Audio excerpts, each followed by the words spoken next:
Mari belajar dari Italia. Apa yang sebenarnya terjadi di Italia? Apa yang bisa kita jadikan contoh agar tidak terjadi di Indonesia?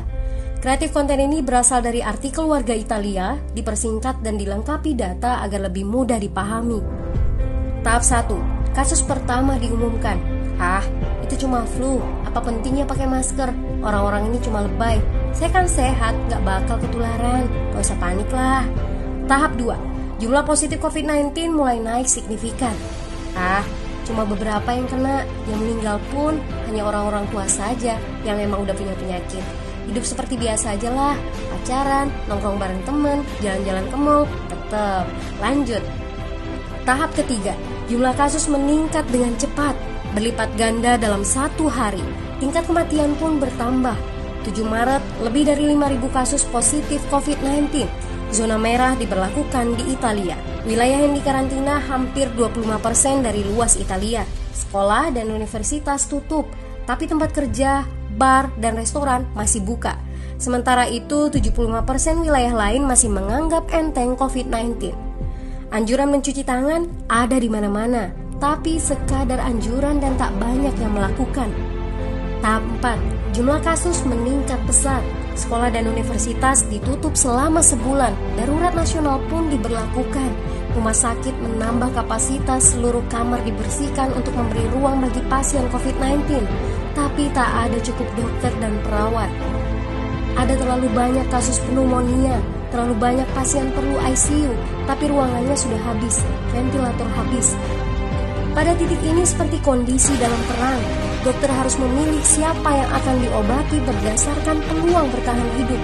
Itu berarti pasien lanjut usia dan punya penyakit bawaan seperti hipertensi, diabetes, stroke tidak masuk prioritas karena tidak ada lagi ruang. Sistem layanan kesehatan seketika runtuh. Tahap 5. 9 Maret mencapai lebih dari 9.000 kasus. Seluruh kota Italia lockdown. Orang-orang bisa pergi hanya untuk keperluan darurat dan dalam pengawasan ketat. Semua bisnis masih dibuka karena jika tidak, ekonomi akan runtuh. Itu kebijakan pemerintah. Mulai ada ketakutan, orang-orang mulai memakai masker dan sarung tangan. Tapi tetap saja, ada anak-anak yang merasa jagoan, masih ingin uji nyali. Pergi ke restoran rame-rame, hangout bareng, minum-minum dan lain sebagainya. Tahap 6. 2 hari kemudian pemerintah Italia berubah pikiran. Semua bisnis harus tutup, bar, restoran, pusat perbelanjaan, semua jenis toko, kecuali supermarket dan apotek. Penyebabnya, karena dalam sehari yang positif bertambah lebih dari 2.000 kasus. Penduduk yang mau keluar rumah harus mendapat surat izin. Surat izin ini didapatkan dari pos pemeriksaan polisi yang disebar di berbagai lingkungan. Yang melanggar bisa kena denda 3,3 juta rupiah. Bagi pasien positif yang tidak mau mengkarantina diri, bakal dituntut dengan pasal pembunuhan, hukuman 1-12 tahun penjara. 21 Maret jumlah korban meninggal di Italia terus meningkat melampaui Cina. Sebagai gambaran, luas Italia itu kurang lebih 2 kali Pulau Jawa. Penduduknya lebih dari 60 juta jiwa. Lalu apa yang harus kita pelajari dari Italia? Yuk, mulai dari diri sendiri, mulai dari di rumah aja. Jaga kebersihan lalu isolasi diri dan keluarga. Tidak keluar rumah kecuali sangat penting. Ini saatnya memulai solidaritas.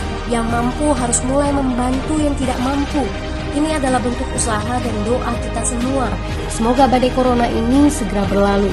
Mari memulai kekompakan dengan membagikan informasi ini.